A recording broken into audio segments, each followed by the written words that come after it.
Driving test leaving from Birmingham Garretts Green, taking the Radleys route, and this was at 3, so a very busy time. You'll notice that the examiners directed them into the main car park. They're doing their manoeuvres straight away. They'll sometimes do this if they're predicting the route to be a little bit busier or things to be a bit chaotic at the end. So don't be shocked if they do pull you into this car park and talk you through it.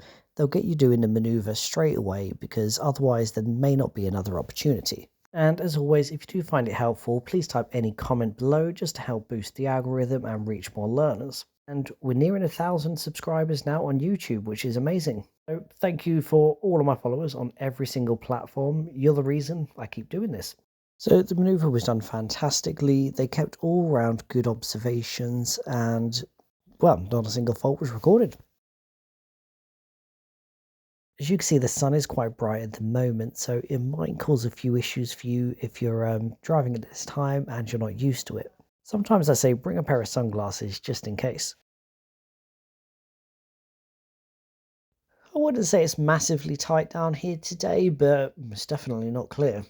It's been a lot worse, we'll say that. So remember, I think the first few minutes is the most important part of the test. I think it's what sets the precedent. So always try and make sure you ace it down this road and emerging from this stretch.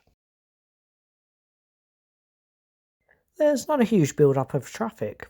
As you all know, sometimes it can be piled up much further back than this. All seems to be going quite well considering the time. Now, this was on a Friday, so a lot of schools do break up on a Friday, and a lot of people finish work early. That's one thing to bear in mind is Friday's times run slightly differently because you've got Jummah traffic and people finish school earlier and work earlier.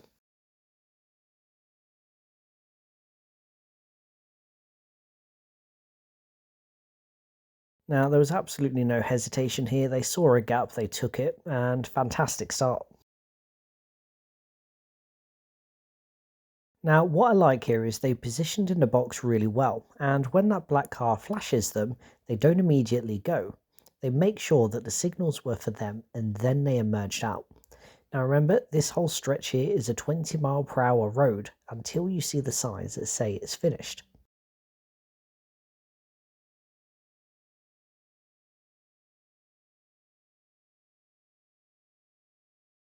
Yes, it looks like they're going super fast, but this is sped up quite a bit.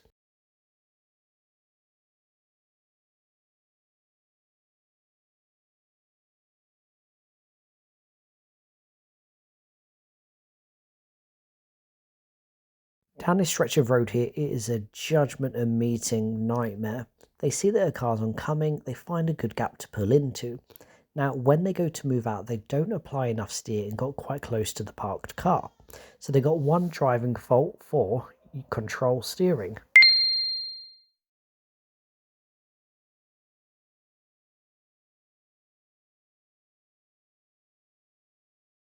This is a really good gap they've left between themselves and the white car. When you stop behind parked vehicles, always try to give yourself 2 cars lengths. Gives you a better view of the road ahead.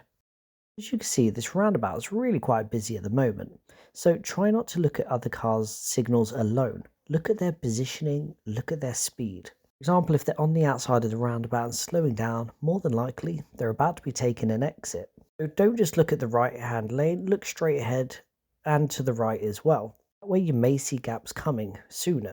There was one obvious gap they missed, so they did pick up one fault there for hesitation.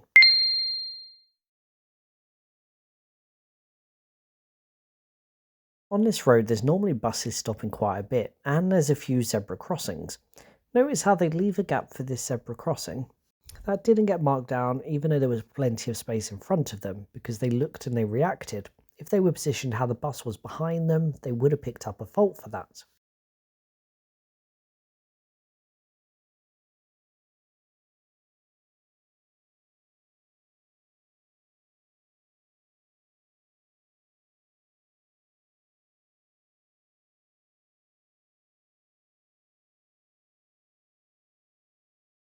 Now, there is another crossing coming up. Look at their positioning, where they stopped for this one.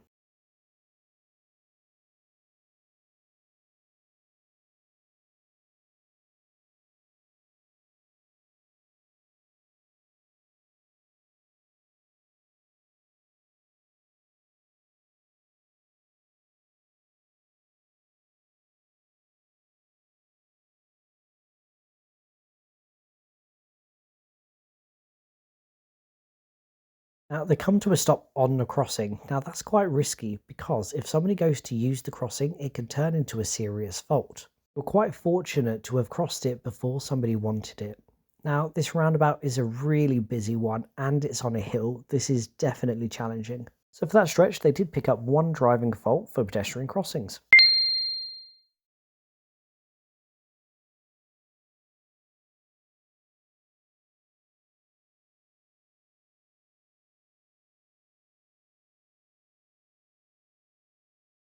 So they weren't hesitant at the roundabout, they picked a really good gap and they were patient. This is one of the things about this time is it gets quite busy, judgment and meeting can be tricky. But remember, be patient. You're not going to get marked down if there's simply no gaps to take, only if you're missing clear and obvious ones.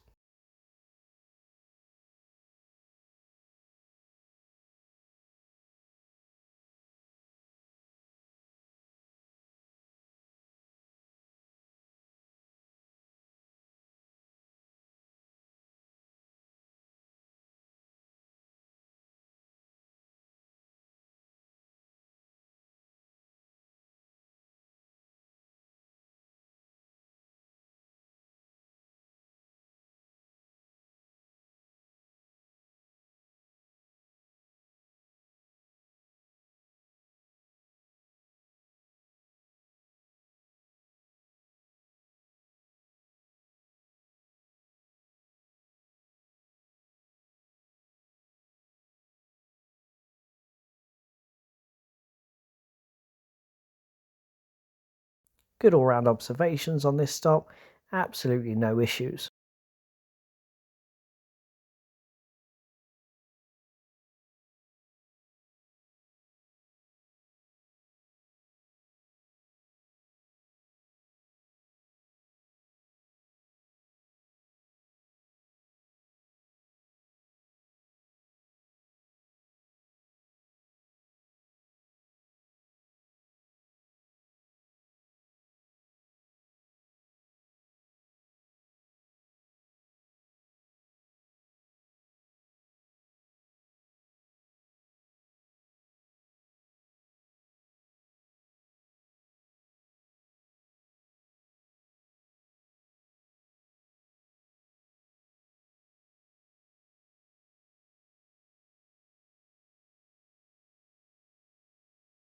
The second white car, they got a little bit too close to it, so they did pick up one driving fault for clearance.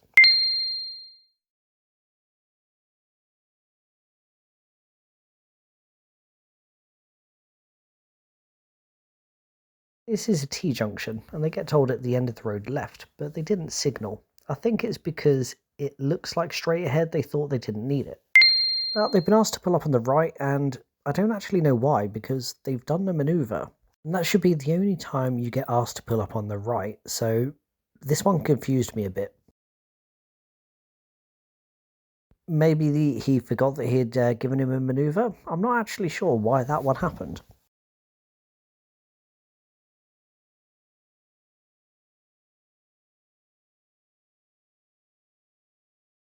And finally, the angled start. Again, no issues here whatsoever. They didn't get too close to the parked vehicle. All was good.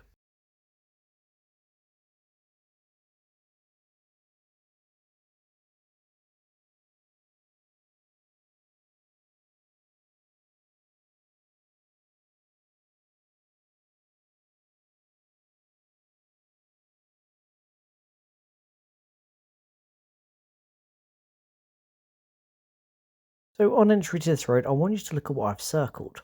We're now entering a 20 mile per hour zone. Now, unfortunately, down this stretch, they did average at 23 to 24 miles per hour. So this did go down as a serious fault. Now, this is literally the last 3 minutes of their test, if that. And with just 5 driving faults, it was a really fantastic drive. So I don't really know what to say about this one because the drive was fantastic. Sometimes on driving test day, things can happen that you don't expect, or mistakes can happen that you've never done before. This is a mistake that my students never really had an issue with, which is going over the speed limit. I have had some tests go out before that have averaged 23, 24, and it's been absolutely fine. I'm not quite sure why this examiner put it down as that, but at the end of the day, their judgment was it was a serious fault, and that's unfortunately what we have to go by.